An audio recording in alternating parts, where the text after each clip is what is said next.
Hey guys, this is Chris here again, and we're going to be doing the hardware review for the Verizon Palm Centro.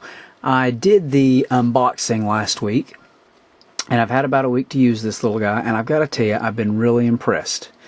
As I said last week, I know a lot of people are going, well, this isn't a new device, so what's the big deal? But like I said, the versatility of this little device to be operating on an older operating system like the Palm OS is still impressive, especially when you can tweak it a lot with some third-party apps and some software to download for it. But as far as functionality, it's very user-friendly. Very user-friendly. So let's just kind of walk through real quickly. If you look at the top, you see the little Verizon logo right next to the earpiece right there, so you can hear from. You have, as I said last week, the 320 by 320 touch screen. Very clear, excellent imaging as far as looking at pics, looking at video images. It's very clear because you've got a lot compressed into this little screen right here. As I showed you last week, the screen is smaller than compared to my prior PDA that I was using, the Verizon XV6900. But like I said, 320 by 320, you've got a lot of pixels packed into this little guy. If you drop down, as I was showing you last week, you have the hardware keys right here. You have your send and your end keys. You have your phone function button right here. You have your calendar function button right here. Over here is initially set is the email, but I have mine set for the text messaging. And then right above you have the home key. This little silver ring tab right here is a four-way directional navigation pad, and in the center, the Palm button is actually the select button on the phone. And then I'll come back to this in a minute, but like I said last week, you have a full QWERTY keypad right here. If you flip the phone to the top, you will notice there's a little switch right here. If you flip it, it goes to vibrate mode. I got to tell you something. This is an excellent, well thought out little device or switch to put on this thing.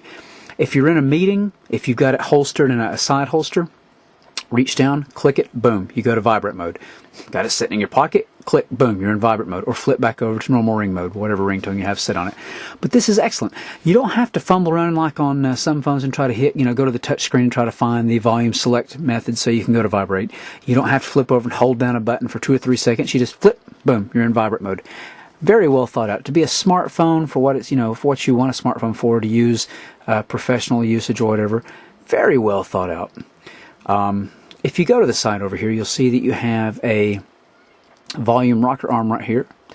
Right down here, you have a little programmable button that you can use for different apps. If you flip back around to this side of the phone, you'll notice the little black bar right here. This is an actual IR, an infrared port. I know a lot of people don't use these anymore, but, it's still accessible as far as transferring data.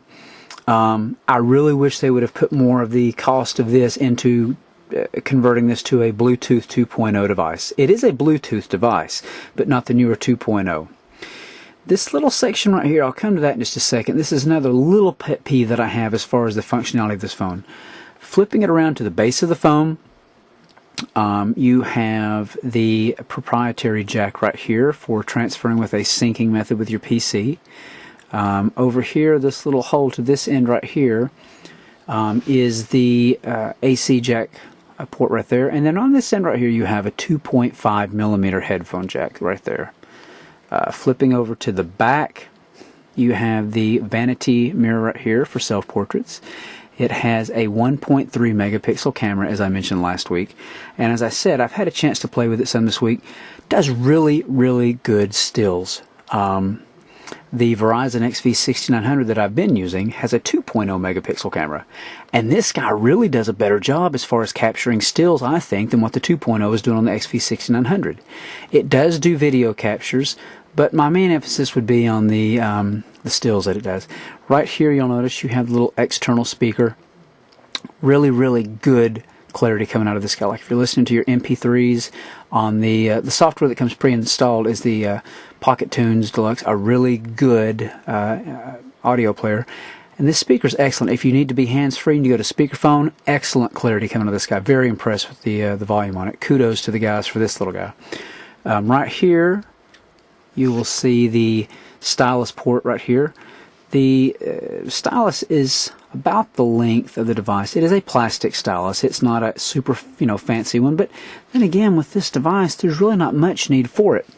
I get around very well just using the directional as well as the touchscreen features on this phone. Right here we can take off the back. You'll see the battery right here in this compartment. This is an 1150 milliamp battery, as I said last week. And what I was coming to show you a second ago is right over here. If you'll pop the little front tab off right here, you see the this is actually a 4 gigabyte micro SD slot. That's the limit for this device, 4 gig, and that's what I have in here currently is a 4 gigabyte micro SD card. If I can line my battery cover back up, snap that back on. Back to the QWERTY keypad, and I don't know if you guys can really see that. That's a little too much, maybe. See if it'll.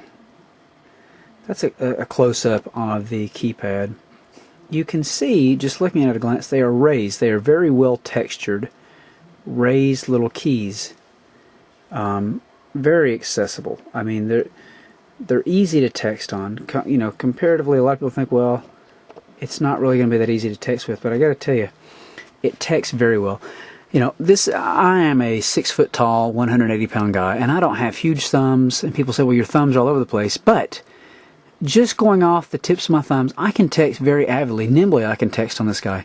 Very impressed with it. And the other thing about the phone also is it fits really nicely into the hand. Comparing to like its predecessor, say the Trio 750, this is a smaller device, 2/10 smaller than that device. It sets in the hand really nice. It feels good.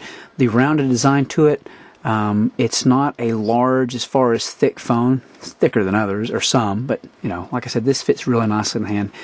Good call clarity. Been very impressed with the call clarity. No issues at all there with the usage of it. Texting great. So, like I told you guys last week, to have a fully functional smartphone that I've already started installing some of my own little apps on. Let's get this off here. And I'll go into this next week. I have a newer touchscreen installed in here, which is called TealOS. I'm going to go ahead and mention to you guys before I do the software review on this, if anybody's interested in getting the TealOS, because I know that recently Teal was asked to stop selling the software. I have a website that you can go through to still purchase TealOS, the WebOS knockoff for the Palm Centro and other Palm devices. So if you're interested in getting the TealOS, it's a really nice little launcher. If you will subscribe to my YouTube page, I will answer any questions you have as far as the hardware on this device, and also get you the information on how you can get the TealOS. But like I said, guys, to buy this phone now and not have a contract and have a fully functional PDA smartphone, I can download tons of stuff on this thing. Games out the wazoo, original NES games if you're into that, lots of movies, because it plays really nicely. And I'm going to do that for you guys. I'm going to install a nice little, not a movie player, a fully... it'll be a WN4 AVI. I'm going to get one that's a fully functional video, audio player installed on this thing, besides just the Pocket Tunes that comes with it. And I'm not sure which one I'm going to use it, so that'll be part of the software review that I do. But like I said, this is excellent. I mean, very impressed with how this guy does. So if you got any questions, please feel free to give me a buzz, drop me a line, subscribe to my page, ask anything you want to, and I'll get back with you as quick as I can. So thanks a lot, and I hope you enjoyed.